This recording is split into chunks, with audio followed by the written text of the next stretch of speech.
Magandang kamalayan sa inyong lahat at narito lang naman ang ating eskwelahan or paaralan or ano tawag dito, university.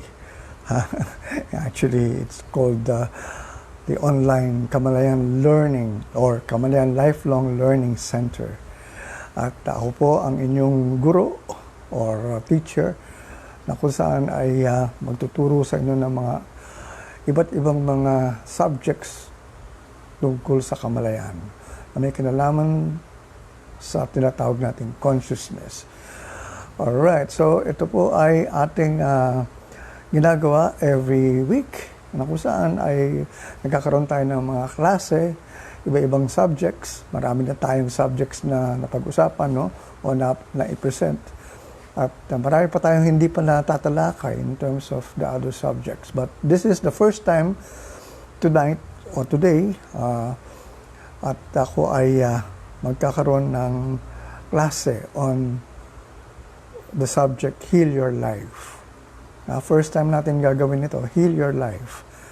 So I'd like to say hi first to some friends here. Oy, si Erish Ann Santos. Hello, good PM po. And si Al Serbo, kamusta ka na Al Serbo? Kamusta na ang iyong bagong trabaho? Alam niyo si Al Serbo, ito ay isang very I would say versatile na tao. Na kung saan ay he used to be our barista in Love and Light Energy Cafe. Tapos, actually, talaga barista nga talaga. Iba yung barista sa bartender. Although, ano ba ang kwan? Ano ba talaga ibig sabihin ng barista? Somebody who knows how to actually operate or to manage a cafe, di ba? Parang yun ang kwan eh. Kasi iba yung bartender, sa mga alak naman yun. Pero I think si Al marunong din dyan. Anyway, Al, maganda ba ang quality ng boses ko? Malakas ba ang aking Kasi maganda itong mga pag-uusapan natin ngayon. Heal your life. And I'd like to know just we're just waiting for some students. Students ang tawag ko sa inyo, no? Dahil I actually really have a school right now. It's called Kamalayan Lifelong Learning Center. And dito nga natin ginagawa ang mga bagay na kung saan may kinalaman sa kamalayan na kailangan natin matutunan sa panahon ng ngayon. Dahil marami nangyayari ngayon sa buhay natin na nagtataka kung ano na talaga ang patutunguhan natin. Dahil itong na-experience natin for almost 3 months na tayo na kung saan ay nagkaroon na ng pagbabago ang buong mundo. Ang tanong nga dyan ito ba ay talagang makakatulong sa atin o mas makakasira sa buhay natin? Well, maraming natigil ng mga trabaho. So, masasabi natin hindi ito maganda for some people. But, meron namang mga talagang, I would say, instances na kung saan many have realized a lot of things about what is happening in their life. So, ito ay isang, kumbaga, nagkaroon tayo ng retreat. Nagkaroon ng retreat na kung saan ay nagnilay-nilay tayo kung ano talaga ang nangyayari sa ating buhay. At yung iba, nagkaroon ng linaw o nagkaroon ng ilaw ang kanilang buhay in terms of how they look now at their own lives, na kung saan ay nakikita na nila ang isang magandang kinabukasan.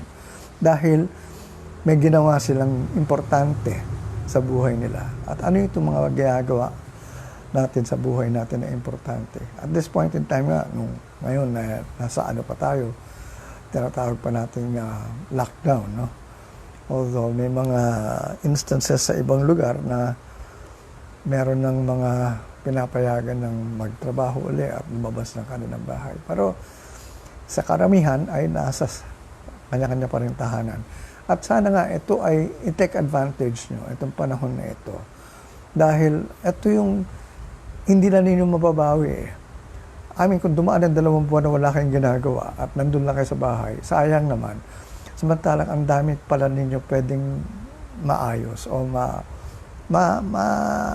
maasikaso in terms of, well, of course, around the house. Pero more of what I am trying to say here is, mas marami kayong pwedeng ayusin sa sarili nyo. Yan. At yan ang ating pakay ngayong oras na ito. Ano ang kailangan natin ayusin sa buhay natin? Kaya nga itong subject na ito is called Heal Your Life. At itong subject na ito, na kung saan this is going to be the first, but this is definitely not going to be the last. Marami pa tayong susunod na mga klase on this particular subject, no? Kung saan nga yung ibang subjects, like yung transformative communication, 3 classes na tayo ron. Sa self-love, I don't know kung 1 o 2 na. Tapos, isa pa, yung, ano pa ba yung isang klase natin na nakaraan na. Marami na tayong napag-uusapan eh. Although, later on, I'm sure, lahat na itong mga subjects na ito will just fall under one subject. Ayan, transformative communication nga ang tawag dyan.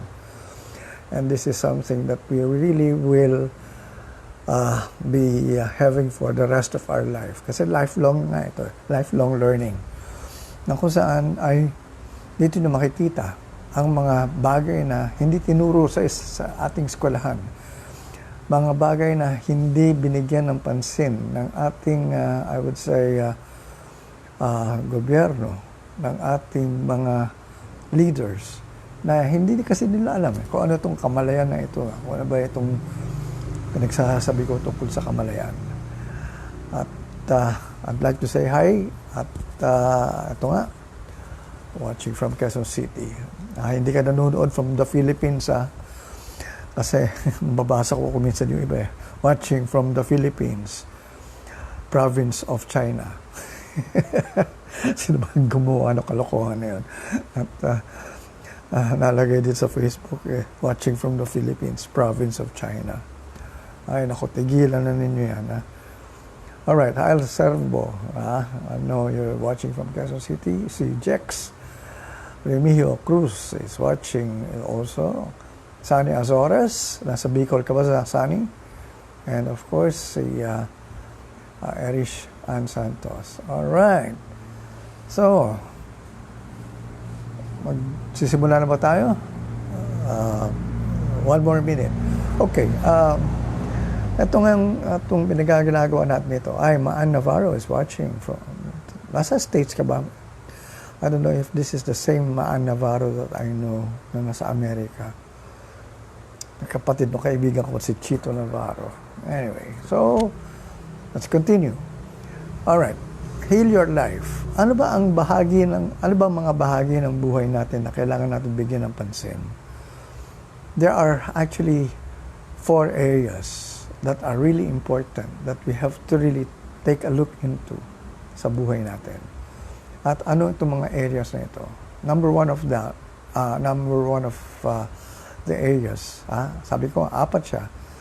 Pero yung isa doon ay yung health area natin, yung kalusugan. Health. Ano ba ang ibig sabihin ng health? Of course, pag sinabi kalusugan, ano ba ang kailangan natin maintindihan tungkol sa ating kalusugan? Kasi marami sa atin sinasabi, malusog naman ako. Alright. Yes, sasabi natin healthy tayo, but how healthy are we really? Kasi ngayon, ito ngayon, magandang bagay na kailangan natin mapag-usapan ay I read in the Philippine Daily Inquirer this morning na isang doktor na nagsulat sa column niya, ang headline niya is "Negative thoughts make you more prone to COVID-19." Negative thoughts make you more prone to COVID-19. Alright. Ito ang hindi sinasabi sa media. Ang sinasabi sa media, mag-mask ka, Hugas ka ng kamay ng ilang beses, maglagay ka ng alcohol, umiwas ka sa mga maraming tao, huwag ka lumabas ng bahay. Yan. Yan ang palagi sinasabi sa media para maiwasan mo itong COVID-19. Alright, Sunny daw is watching from Naga City. Hello from Naga. Alright. So, ngayon, finally, palagi ko sinasabi sa aking mga lectures, sa mga seminars ko, na ang ating mga iniisip, lalo na ang mga negative thoughts, ay nagkikreate ng sakit sa ating katawan. Ang ating mga iniisip na negative, yung hindi magaganda, yung mga puro sama ng loob, puro hinagpis, puro galit, puro mga ano tawag dito, inggit, yan ay nagdudulot sa atin ng sakit.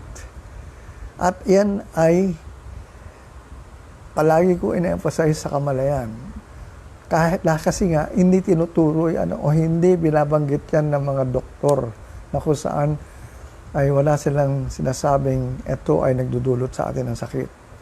Ang sinasabi nila, ang sakit natin ay either nahahawa or dahil sa panahon or dahil sa virus or dahil sa klima, sa climate natin.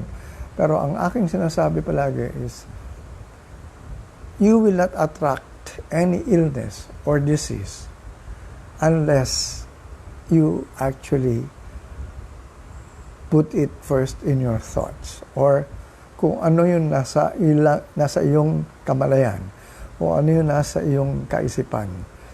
At dyan nag-i-start lahat ng sakit.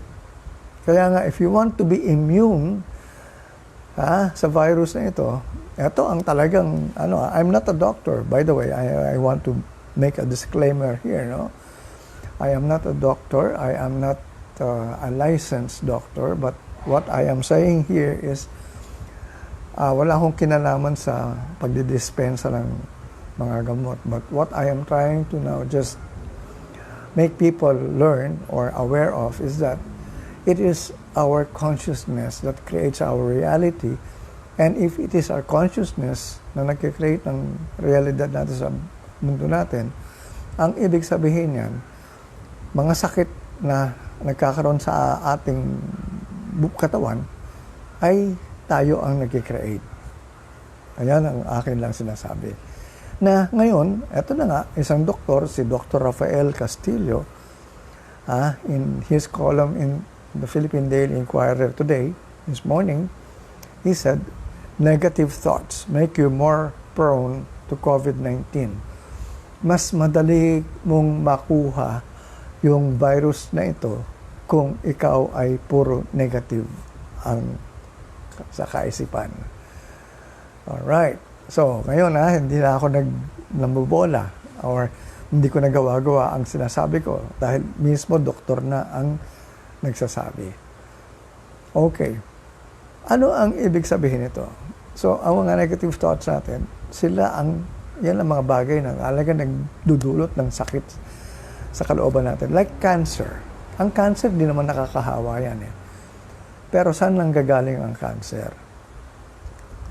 Alright. Before I proceed further, in the course of miracles, ang sinasabi doon, unforgiveness is the cause of most of all our diseases. The state of unforgiveness is the cause of all our diseases. Yung hindi ka nagpapatawad, yung hindi ka nagkakaroon ng release o hindi mo nire-release sa isipan mo o sa pagkatao mo o sa kamalayan mo ang mga bagay na may sama ka ng loob, so mayroon kang hinagpis, mayroon kang resentments or bitterness sa kapwa mo, sa mga kaibigan mo o kamag-anak mo, that actually would create cancer in your life.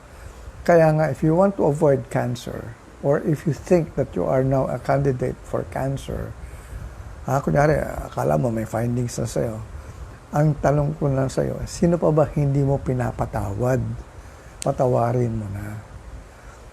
Kasi negative, thought yan, yung hindi ka nagpapatawad eh. And so, eto nga ang masaklap dyan eh. Yung taong may sama ka ng loob, yung taong hindi mo pinapatawad, baka hindi pa niya alam na nasaktan ka niya. Baka wala siyang kaalaman, wala siyang kamalay-malay na nagdulot pala siya ng sama ng loob sa'yo. Ikaw ngayon ang nagsasuffer. Ikaw ngayon ang nagdadala ng sama ng loob. Sa buong buhay mo at sa tagal-tagal ng panahon, andyan yung sama ng loob mo. Sino magkakasakit? Yung kaaway mo na may sama ka ng loob o ikaw? Siyempre, ikaw. Ikaw ang nakakaramdam eh. So, yun ang ating kailangan natin maintindihan. Ito ay ating pinag-uusapan dito para talagang maintindihan na ninyo na tayo talaga ang nagbibigay ng sakit sa ating sarili. Alright? Through our negative thoughts. So, ayan ang na. Ang problema lang ng mga doktor, of course, sa kanila ngayon, since ayaw nila dati kasi paniwalaan yan dahil sa kanila dati, science fiction lang yung sinasabi ko nga na it is through our negative thoughts that we get these diseases. Akala nila science fiction lang. Ngayon, sinabi na nila, ito I will quote Dr. Castillo here. Sinabi nila, sana. Conversely, a strong positive attitude can lead to more health-promoting behavior. And there's a subconscious programming to be more health-conscious and to adhere to the prescribed precautions and safeguards. A few decades ago, epigenetics, ito po ay isang form of science. No? Epigenetics was considered science fiction. Now it has evolved into a field of science with an accumulating body of evidence to support it. Ayan, doktor yan. Nagsabi, ayan, si mismo. So, totoo na yan. Wala tayong kaduda-duda na talagang kailangan natin baguhin ang kamalayan natin when it comes to how we really look at ourselves, at our life, at other people, our relationships. Kasi, ang tinatanong nga namin sa kamalayan, pag may sakit ang isang tao, hindi ko tinatanong, what is the matter with you? Ang tinatanong ko, who is the matter with you? Yan ang mga taong may kinalaman sa sakit mo. Who is the matter with you? Sa totoo lang, isip-isipin na ninyo ngayon, para maiwasan na ninyo magkaroon kayo ng mga grabing sakit. Tanungin ninyo, who is the matter with you? Not what is the matter with you. Alright, and before I say more things about this, I'd like to say hi to Arlene de la Cruz, Dalia Tartarus. I think si Dalia is in Russia. I met her here one time, pero she lives in Russia. Virginia J. is watching. Sani Azores, of course. And si Alona Diaz. Hello, Alona. Concepcion Diaz. So, alright. So, tuloy-tuloy tayo dito. So, eto nga. M. Centeno is also watching. Anxiety. Okay, ito nga maganda rito. Alright. Ang mga doktor, ngayon, alam na nila. Because of the findings now that, what they had accepted already, that epigenetics is already an approved science. Eto ngayon, hindi nila alam kung anong gamot. They will still prescribe medicine to actually heal you. No problem with that. A medicine will actually, aside from, appeasing the pain, I don't know lang if it will eventually really heal you unless they get to the root cause of the problem. Kasi they can heal the pain, for that matter. Pero as long as nandiyan pa yung sama ng loob nyo, kanyari, alright, they can operate you for a tumor, kunyari, natanggal na yung tumor sa katawan mo. But unless you have forgiven, kasi yun ang root cause kung bakit ka nagka-cancer. Unless you have forgiven, babalik yung cancer mo sa ibang parte naman ng katawan mo. Not maybe on the same part na kung saan ay kinuha ang tumor or whatever. So, ang kailangan natin matutunan dito ngayon is what we call mental equivalent. Alright? Mental equivalent. Ano ngayon ang ibig sabihin nitong mental equivalent? For every disease, hindi pare-pareho ang mga sakit. Depende yan sa paano ang iniisip mo sa iyong kaisipan o sa kamalayan mo. Alright, for example, cancer. Cancer, ang root cause niyan, karamihan dyan, bitterness, resentment, sama ng loob, lahat. No? Ano pa ba? Criticism, regret, unforgiveness. Yan ang mga root cause of cancer. Kaya nga, kunyari, gumaling ka na nga dahil naoperahan ka or by miraculous way, karamihan dyan, yung mga nagpupunta ng mga Medjugorje, mga Fatima, yung mga gumagawa ng pilgrimage, nahihil naman talaga sila. Because may power talaga yung pag nagkaroon ka na ng parang acceptance of this kind of parang healing that you will receive from God. Totoo yan. Pag ikaw ay naniniwala, if you really have faith that you will be healed, you will be healed. The problem here is only when, for example, galing ka nga ng Fatima, nagpunta ka sa, saan ba ang Fatima ginagawa? Yung pilgrimage of Portugal. Alright, punta ka doon. Or, Portugal ba? Whatever. Pagbalik mo sa Pilipinas, nakita mo na naman yung taong may sama ka ng loob. Nandun na naman yung galit mo. Nandun na naman yung hindi mong pagpapatawad. Na-heal ka na nga. Pero, since bumalik yung unforgiveness na naman, naramdaman mo na naman lahat ng sama ng loob, what do you think will happen to you? You will create a new cancer in your body. Yan, ganun ang kwan. So, hanggat hindi na a-address yung root cause na yan ay isang bagay na babalik at babalik. Medicine can appease the pain for the moment, but then again, the root cause hindi natanggal. Ang root cause nasa kalooban natin. Yan ang hindi alam ng karamihan ng mga doktor. Kung alam man nila yon, hindi nila sasabihin siguro dahil syempre, many of them, well, hindi ko naman sinasabi lahat, pero siyempre gusto ng doktor bumalik sa kanya para naman may trabaho yun lahat naman ng doktor nananais na gumaling tayo. Alright, kunyari, let's say, is anxiety a certain, is it, okay, alright, if ganito yan if you have a mental equivalent now, sige, I will, for this program, for this class, I will entertain your questions on yung mga sicknesses nyo. Isasabihin ko sa inyo mental equivalent para gumaling kayo. And the way to actually address this mental equivalent is to know where it's coming from, and at the same time, I will give you an affirmation na kung saan pag sinabi mo yun ng ilang beses, yun ang magpapagaling talaga sa'yo. Kaya lang, kailangan feel mo yung affirmation na yun. Hindi yung you just recite it. Many of us pray, pero parang nag-recite lang kasi the prayers are basically the same prayers which when we recite, wala lang meaning, walang feeling. Pero itong affirmation na ito, pag sinabi mo, dapat feel mo. Alright, si M. Centeno, sinabi niya, anxiety ang nararamdaman niya. Ang anxiety is, ang root cause niyan is not trusting in the flow and in the process of life. Not trusting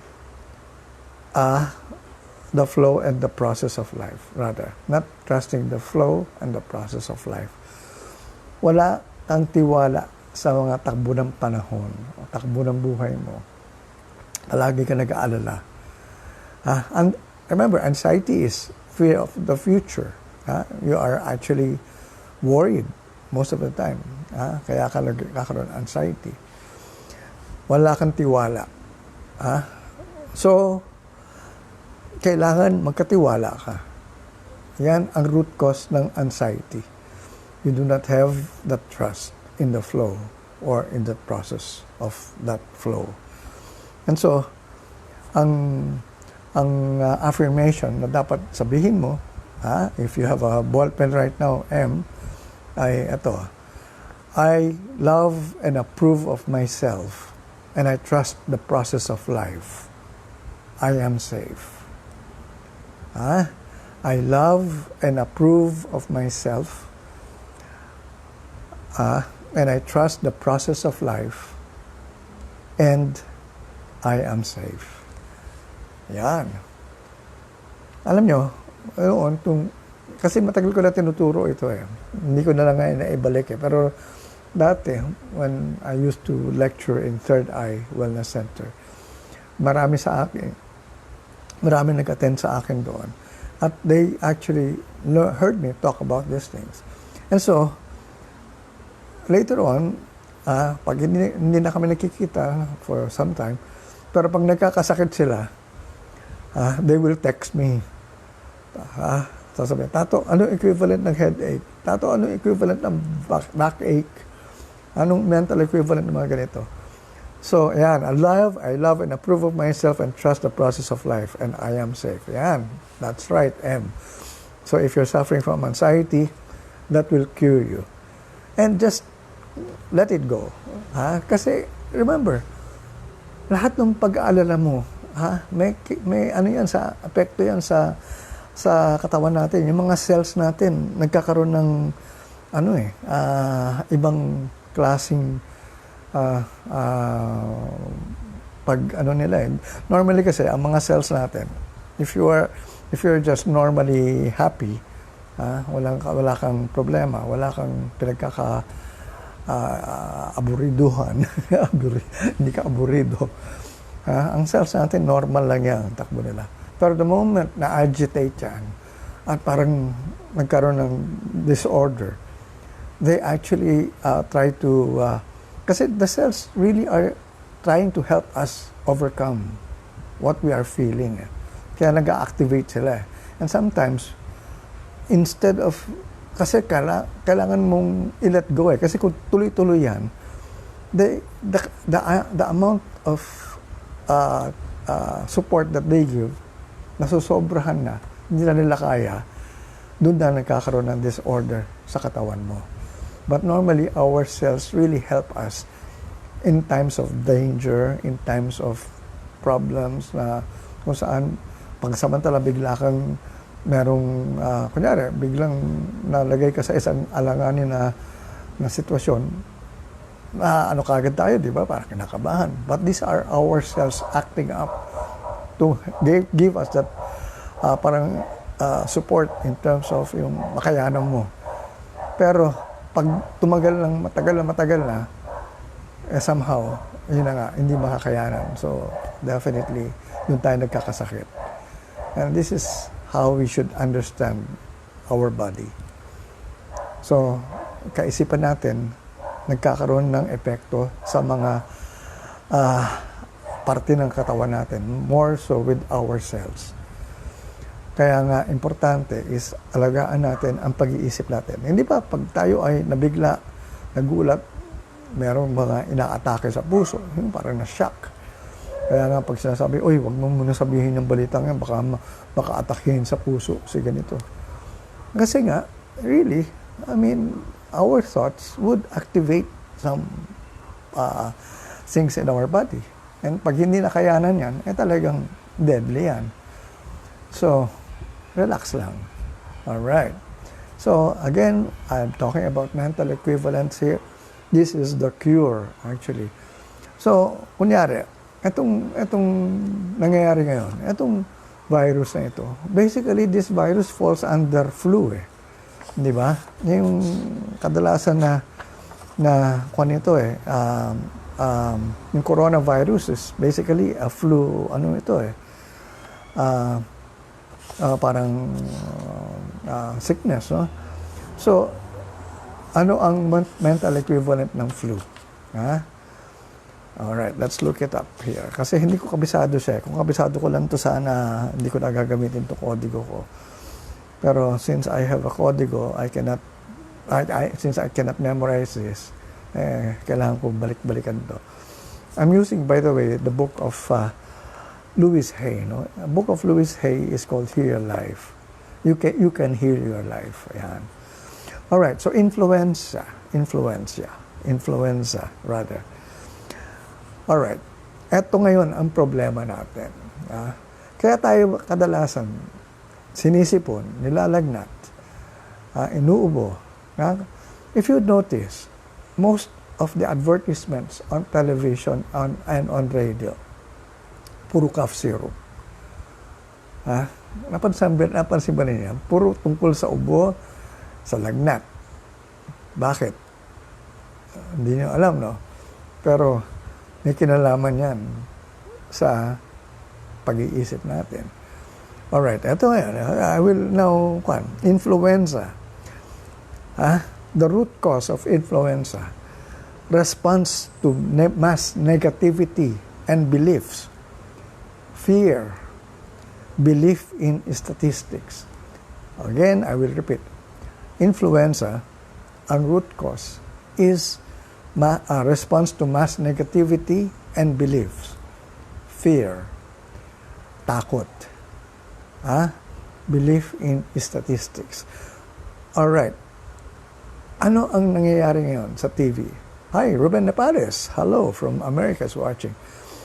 On television, what we always see now, and on radio, or what we always hear on radio and television, puro namamatay sa COVID-19.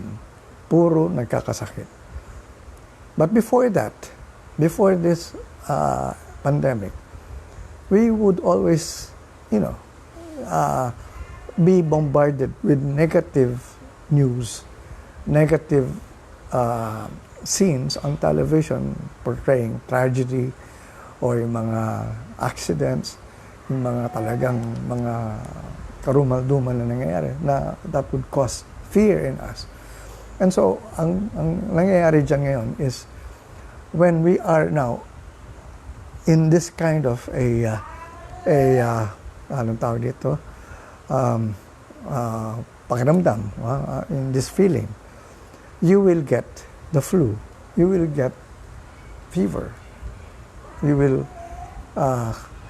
develop this cough sa iyo. So, ito, alright.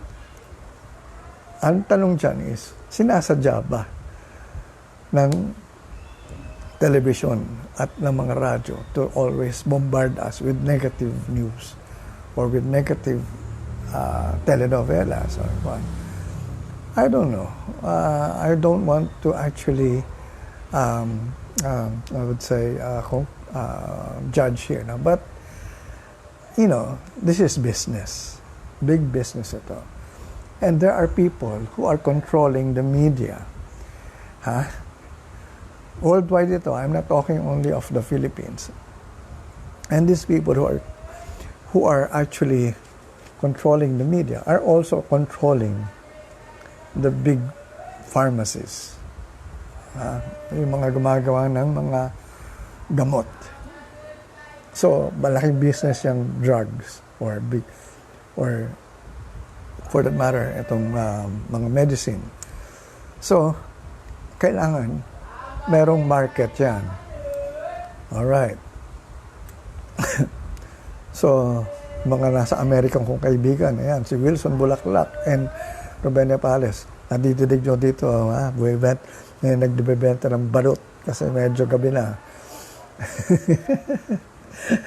Nadididig dito malakas yan sa aking So, importante, maintindihan natin ito. Okay, now that we know that what we see have a negative effect on us. Now, what I am trying to say to people often, no, is that you can watch. You can actually listen to the news and watch the news, pero wag na ninyong pagnilay-nilayan, wag na ninyong babaran in terms of, ako, pag nakuha ko ng headlines, I turn the TV off already.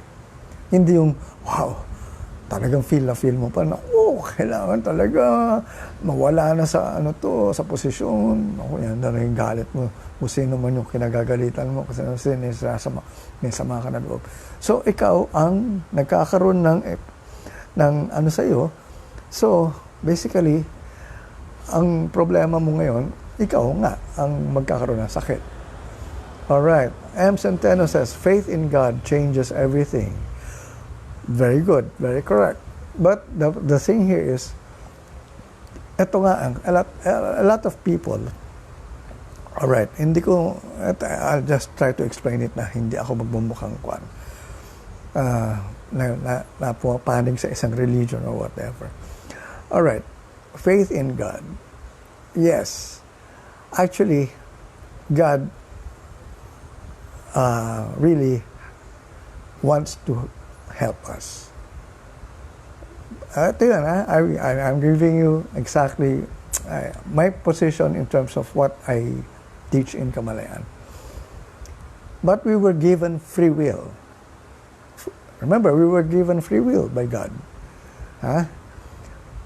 Free will in terms of doing whatever we want to do. So God doesn't actually control us. Ganun tayo kamahal ni God in terms of giving us free will. Kaya nga, you have a choice, positive or negative. You can choose. So, if your faith in God is basically there, and, God can help you. But the problem here is, are you still believing in the negative things that you actually feel in terms of unforgiveness? Nandiyan pa yung sama ng loob mo, you haven't forgiven. God cannot do anything. I'm sorry to say, God cannot do anything. That's why I am now telling you, this is, again, the power that we have. We were given the power to create, to co-create with God.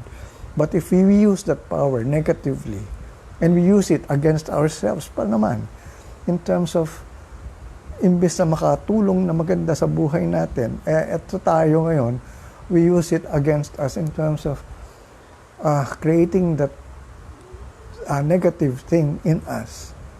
Hindi nakakatulong yan. So, dapat talaga baguhin natin ang pananaw natin sa sarili natin, sa mundo natin. Remember, we have a choice. Positive, negative, up, high, up, low, up, down rather, high and low. Ayan. Black and white, sad, happy, bitter, sweet, ano mga opposites, hot and cold. So you choose. God gave us the free will. And God doesn't say no. Kasi He gave us free will. So, ikaw ang mamimili niyan. Kasi God cannot help you kung talaga negative ka. Kahit sabihin mo, kaya ka ang daming may sakit na hindi gumagaling dahil ang dami nilang hindi pinapatawad, hindi nila nalalet go, hindi nila nababago yung kaisipan nila, yung kamalayan nila. And dasal daw sila ng dasal, wala daw nangyayari. Bakit? Kasi nga, you haven't actually changed your thoughts. Ito ang ginagawa ko sa kamalayan, to make people know that we have the power first to do what we can do for our own health. Kasi God really wants us to be healthy. But then again, if you want to stay there, sa hindi maganda, God cannot do anything for you. Ikaw namili . Tapos sasabihin mo, pinabayaan ako ng Diyos. Yan ang palaging nakikita ko sa mga telenovela. Pinabayaan kami ng Panginoon, kaya kami nagkakaganito. Sinisi mo pa ang Diyos. Samantalang, sabi nga ng Diyos, ikaw may gusto eh. Wala akong magawa eh. Oh. Yan, ang tanong. Gusto mo ba? Ano bang gusto mo? Palitan mo yung mga gusto mo. Gawin mo maganda yung gusto mo. Alright. So, as I've said, lahat ng mga iniisip natin, merong dinudulot yan na sakit through the mental equivalent na mga ating nararamdaman or nilalagay sa ating kalooban. Alright, so ano pa bang, wala kayong question, wala kayong kwan? Kaya nga, ngayon I can give you this kind of I don't know if si is watching, I don't know if kanina kasi si Emily Sanchez texted me and she wanted to know more about the dimensions, the different dimensions, no? Kasi nga na panood niya yung iba kong episodes, ibang klase, na kung saan pinag-uusapan ko yung the 3D, the 4D, the 5D. And sabi ko nga, we are already in the 5th dimension. The Earth already stopped the world from turning in terms of its usual pace kasi nga, it shifted its vibration to the 5th dimension. Alright, so kinat off lahat yung kuan. Ngayon, ang tanong dyan is, we have now to shift our consciousness as well to 4D and 5th dimension. Kailangan sumabay tayo dyan. Ngayon, nasa 3rd dimension tayo. Nasa 3D tayo. Andyan ang sakit. Nandyan ang lahat ng hinagpis sa mundo. And sabi nga ng Earth, ni Gaia, ni Mother Earth, hey, stop all this foolishness that you're doing. Sinira mo na ang kalikasan. Sinira mo na yung mga bagay na makakatulong sa iyo. So, tumigil ngayon. Ngayon, this is now the time. Ilang buwan na tayo nasa bahay. And this is not because God is punishing us. Definitely, sabi ko nga kanina, God will not do anything kung ayaw natin mangyari ang isang bagay na ayaw natin pakawalan. But this is now something that we have to take a look into because we created this pandemic. We created this situation where we are now. Ang dami na nga nawala ng trabaho. Sabihin na, paano create yan? Nawala nga kami ng trabaho. Well, it was about to end in that hindi ko lang nga malaman noon kung kailan talaga. But I was already telling people, everything that we are doing now will come to an end. Kasi nga, a change in consciousness will eventually happen. I thought it will happen 10 to 20 years from now. I am just surprised as you that it happened in the present now. And I am happy in terms of, well, now nakita ko nga na ito na yun. Pero I'm not really happy for what other people are actually experiencing. Of course, all of us are now in this particular disturbed, uncomfortable situation. But then again, we have to now assess our lives. We have now to really take a look inside us. It is not outside where we can actually find the answers. The only answers now that we can really now see will come from inside us. We have to be aware of what's going on in our life, what we really want to do, what we really want to make happen. Ito ang tanong nga eh. Kasi nga, many times people now say, I don't know what to do now. Actually, you know. Alam mo. Kaya lang, nadiktahan ka lang ng ibang tao kung ano yung dapat mo, ano yung gagawin mo. Now is the time to really now ask yourself, what is it that will make me really happy? Because the earth was populated by a lot of unhappy people. Nakita natin, we were just moving along that motion of really parang busy tayo. Pero ang tanong dyan is, we were busy with what? Did we enjoy what we were doing? Kasi kung saan ay para bang akala natin ito yung magpapasaya sa akin. Gusto ko magkaroon ng maraming pera. Kasi pag marami akong pera, magagawa ko yung mga gusto ko, magiging masaya na ako. Marami dyan, dumaming ang pera. At what expense? Their health. Nagkasakit. Marami dyan, maraming pera. Pero, anong nangyayari? Inipon. Hindi nila ginagastos dahil natatakot silang mabawasan. Ang tanong is, bakit ka nagpakarami ng pera tapos hindi mo rin pala ginagastusin? So, para saan yan? So, if you don't know what you will do with your life, you don't know what you will do with a lot of money. Kasi nga, money is just a symbol, or it is just I would say, a trade, o ano ba tawag dito? Kumbaga parang, it is something that you only can use to be able to buy what you want, or to do what you want, or where to go, or what to eat, or what to wear, or what to buy. So, ayan ang talong ano ang gusto mo ngayon? Ang dami nga natin binibili. After 1 week lang, para ba sasabihin natin, parang hindi ko yata gusto to. Sisisi ka pa, bakit mo binili? Napakamahal. Marami sa atin, we buy a lot of things for the wrong reasons. So, ang tanong dyan sa iyo ngayon is, sino ka ba talaga? Ano ang magpapasaya sa iyo? Yun lang naman ang kailangan mo ngayon masagot Kasi etong mangyayari ngayong pagbabago will now actually start moving from where you are. Ano yung ilalagay natin sa labas ngayon? Hindi na natin pwede ibalik yung nakaraan. Tapos na yun Wala na yung nakaraan. Huwag na natin isipin na, ay naku, sarap pa ng buhay noon. Sana maibalik ko yung dating panahon na yun. Ngayon, dati nga, sabi mo nga, ito ang trabaho mo. Ngayon, wala na yung trabaho mo. Ano na yung gagawin mo? Now is the time to be adjustable. Kahit nasabihin mong, hindi naman yan ang gusto ko gawin Alright, maybe we can now really find out as to how or how many things can we do that will make us happy. What do I mean, how many things? Kasi, alright, kung ikaw, ang ginagawa mo lang dati ay isa kang abogado, bigla ka nawalan ng trabaho. Kunyari, abogado nawalan ka ng kliyente, nawalan ka ng kumpanya, or whatever.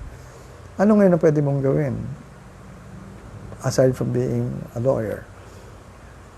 Marami nga sa mga kaibigan ko, abogado sila, punta na Amerika. Hindi sila pwede abogado ron kasi iba ang mga batas sa Amerika. So they had to take another job. Ang tanong is, masaya ba sila with that other job that they were having? Dahil, yun na nga, they were not able to do what they wanted to do. So, ang tanong dyan is, what will make you happy? Kahit na ano na yan, mag-adjust ka, sige. Marami nga ngayon, mga dating nabasa ko ito sa sa, I don't know kung, actually, sa Facebook, sa YouTube ko yata nakita ito. This Thai celebrity, taga Thailand siya, sikat siya, celebrity, wala na lang trabaho siya. Walang pelikula, walang show. Anong ginawa niya? Nag-volunteer siya maging Grab truck driver ng food delivery service. Ngayon, kumikita siya na malaki as a Grab truck driver. Sabi nga niya, tinanong sa kanya, are you happy doing it? Are you happy with what you're doing? Sabi niya, well, yes, because I'm able lang to be of help. Kasi nga, di ba, mga delivery drivers natin ganyan, ito lang yung mga frontliners natin, ito yung mga bagong mga bayani natin, ito yung mga bagong heroes natin. So now he's seeing a new job that he's doing that would also give him that kind of fulfillment. Nasabi nga niya, now I'm able to really now help a lot of people in this particular time of distress. So, from celebrity, from an actor, to a driver. Did it put his status down? Not really.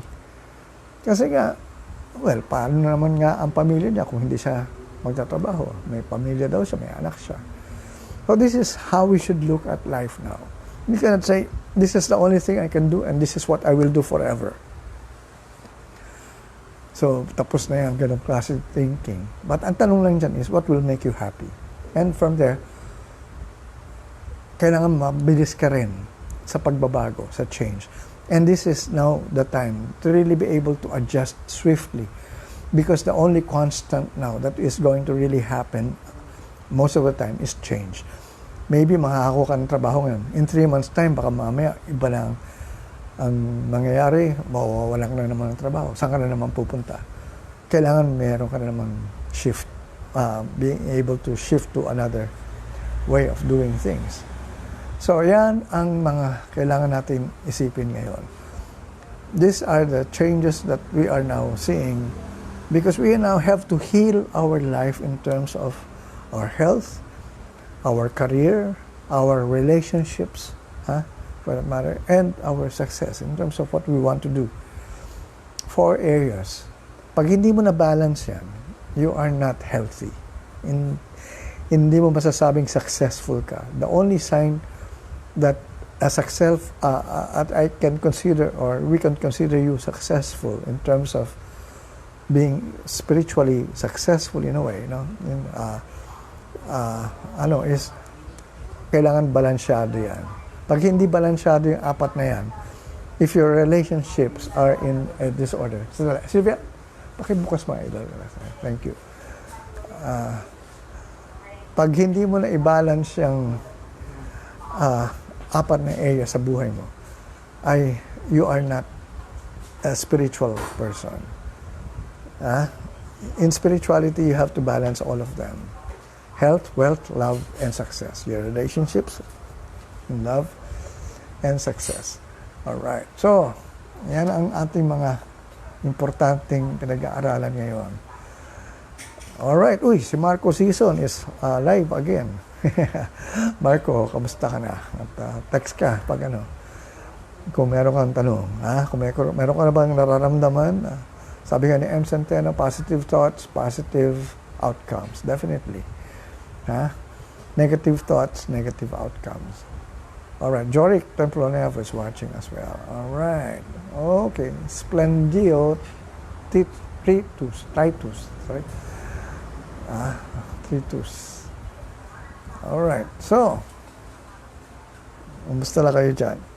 Ano ang mga questions nyo when it comes to this topic that we are talking about? We're talking about mental equivalence, that our thoughts create our diseases. Given yan. Sabi ko nga, it is now a doctor himself who actually wrote about it. If you want to be immune, kasi nga wala pa tayong vaccine or wala pa tayong gamot sa ating itong COVID-19. No? But if you want to be immune to this virus na ito, is you have to be able to you have to now be more positive in your way of thinking. You have to be more forgiving. You have to be more loving. You have to be more happy.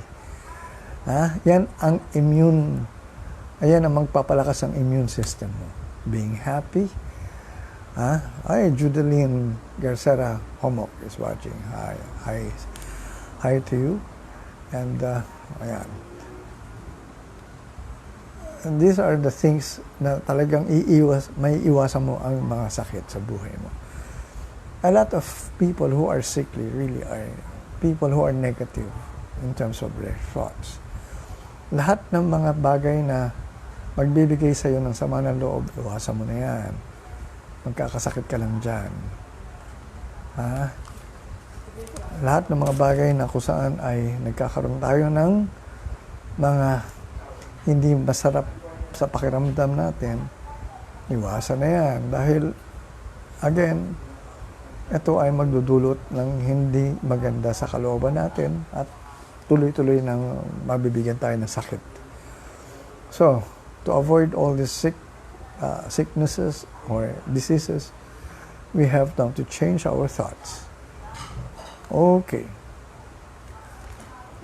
aside from this, no, ito nga ang aking kwan. When you say you want to heal your life, because many of the things now that are happening in what's going on in our world is we actually are sick as a people. That's why nagkaroon ng parang stoppage of what we are doing or what we were doing. Now, we have to heal everything now that is now going on in our individual lives. Huwag mo pakialaman yung iniisip ng ibang tao. Isipin mo lang yung mga iniisip mo. Ano yung mga dapat mong baguhin? Ano yung mga dapat mong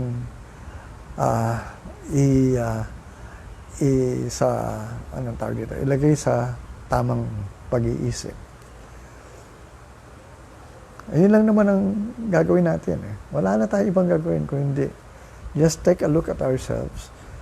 Ayusin natin yung takbo ng ating pag-iisip, ng ating takbo ng kamalayan natin, at lahat ng mga sama na loob natin, tanggalin natin. Lahat ng mga taong nagbibigay sa atin ng hindi maganda, ay huwag na natin bigyan ng importansya muna sa buhay natin.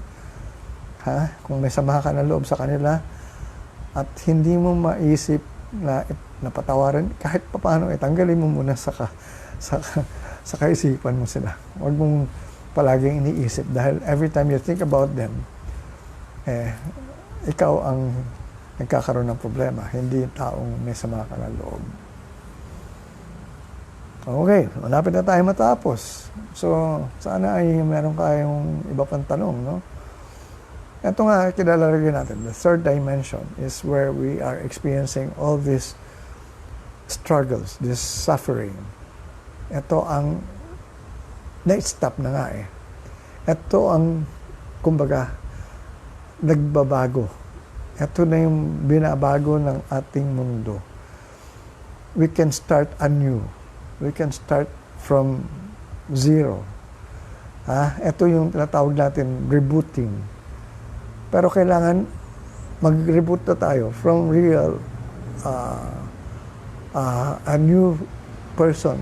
Hindi yung dating pagkatao natin. Kalimutan na natin muna yung nakaraan sa buhay natin. If you really want now to experience a new life in terms of what is going to happen in the next months or in the next year, we have to start with our own world, our own inner world. I would like to advertise. Meron isang libro na ka-release lang na kung saan ay written by my good friend si Far Tudlong, Farisha Lealay Tudlong from Bontoc. At si Farisha wrote a book called A Daily Dose of Sunshine. Napakagandang libro nito. I even wrote a review on that book.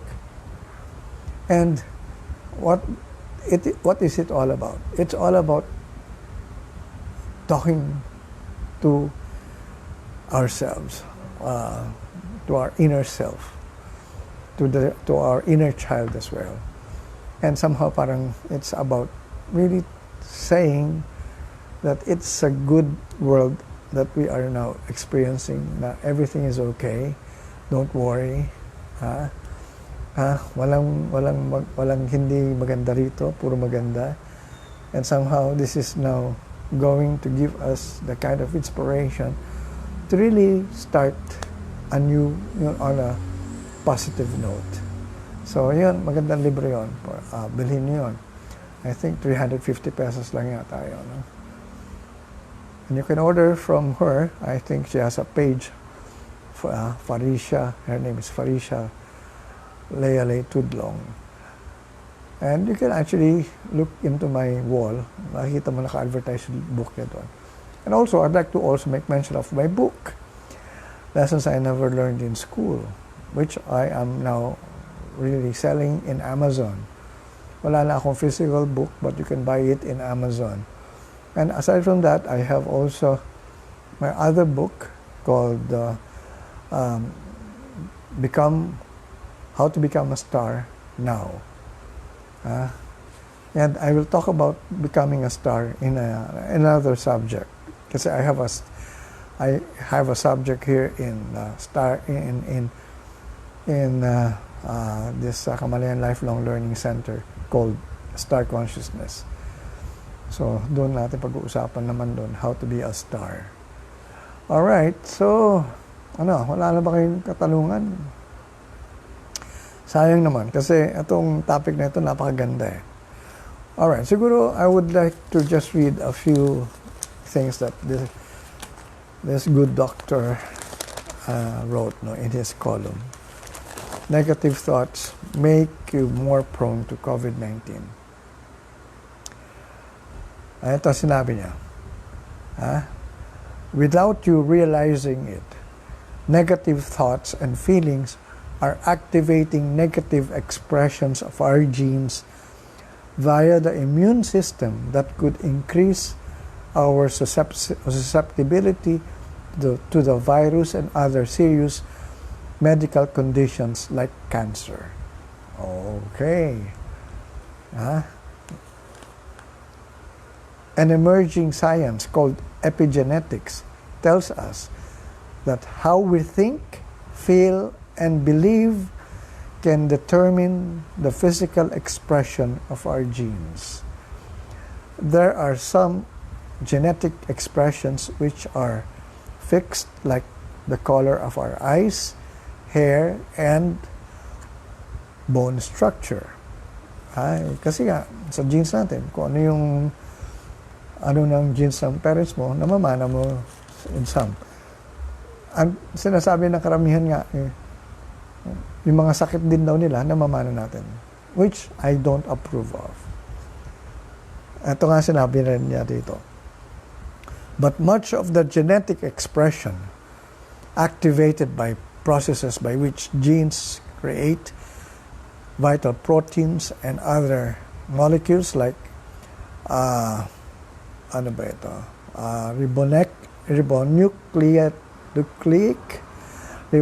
masyadong technical itong terms, ribonucleic acids, RNAs, is influenced mainly by how we perceive things. RNA is an essential polymeric molecule required in various biological processes in the coding, decoding, regulation, and expression of genes. The virus causing the new coronavirus disease or COVID-19 is a single-strand RNA, so it can sabotage our gene expression when our body's defenses are too weak to repulse it. So pag mahina na yung body defenses natin, dun tayo makaka-attract nitong virus na ito. Thoughts based on perceptions steer equivalent emotions that release chemicals and hormones in various cells in the body, influencing the genetic expression. Positive thoughts and emotions like love, gracefulness, and compassion activate nourishing chemicals and hormones that promote growth, healing, and regeneration. This results in harmony, happiness, good health, and wellness. O, yan ha. Hindi ako nag-invento yan. Sinulat yan ng isang doktor, si Dr. Rafael Castillo, which he wrote in his column in Philippine Daily Inquirer. So, this is what I am always talking about in Kamalayan, that it is our thoughts, that negative thoughts that create our diseases. I'd like to say hi to a good friend of mine. Kababata ko ito. Actually, batang-bata siya sa akin. Mas batang gahamak siya. Pero her siblings were my kababata. Yan, si Tess Louise. How are you, Tess? How are you there in America? Naka-quarantine pa ba kayo? Alright. Actually, tayo nga dito sa mundo natin, buong mundo ay naka-quarantine. From where? From whom? Well, mga naniniwala sa mga aliens, alright, ito yun. Naka-quarantine ang Earth natin from other galaxies or from other aliens who would want to invade us if you believe in other other beings from outer space. Alright, why? Because they respect our, sabi nga natin dito, sabi ko nga kanina, yung free will to do what we want here in this world of ours. Kaya, they cannot touch us. They cannot do anything for us. They cannot help us in a way. But they can actually send us messages through our thoughts to help us.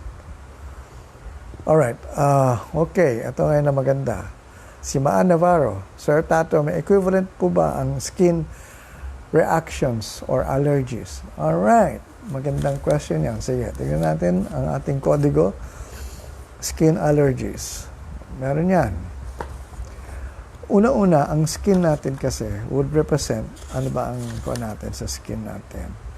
When it comes to skin, ito ang ating isipin palagi. It protects our individuality, a sense organ.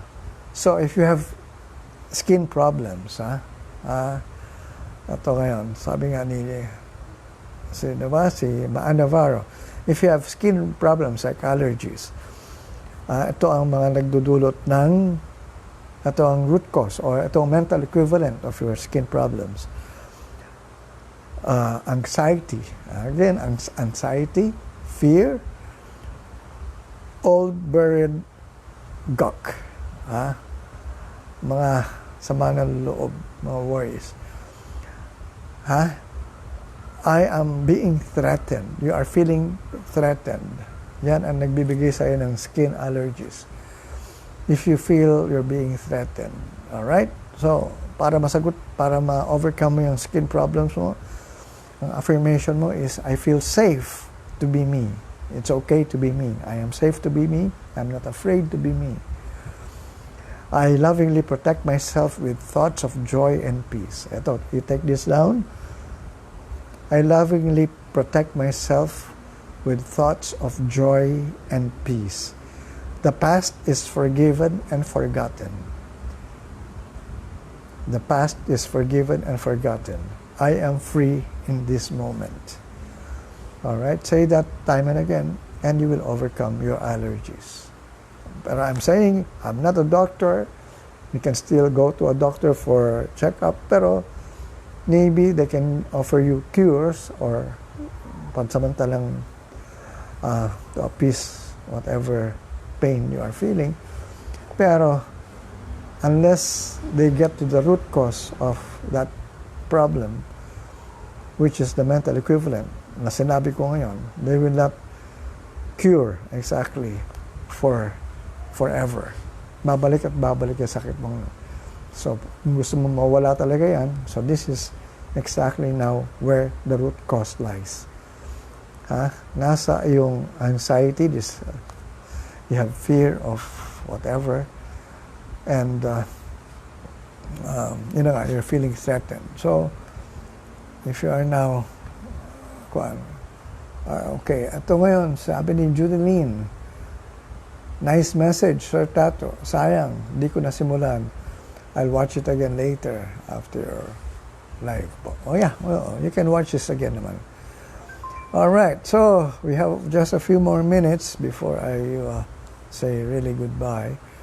And so, sana ay mayroon pa kayong mga tanong dyan para to take advantage of what I'm talking about here. No? All right, so, okay. Ano ba yung sabi ko? Yung kanina, quarantine tayo from all this outer space invasion. So don't worry about that. That cannot happen because, yun na nga. Okay, sabi ni M, thank you raw. Alright, so, here, I will just, siguro, maybe I will now make it a regular thing in my program, if always you have something that you feel free to text me as to your ailment. I will already add a portion in every class that I will conduct in my Kamalayan Lifelong Learning Center, whether it's transformative communication, whether it's self-love, star consciousness, or whatever. I will add a moment or a portion where I can actually feature or put, if you can send your messages beforehand, before I can actually start my program, so that at least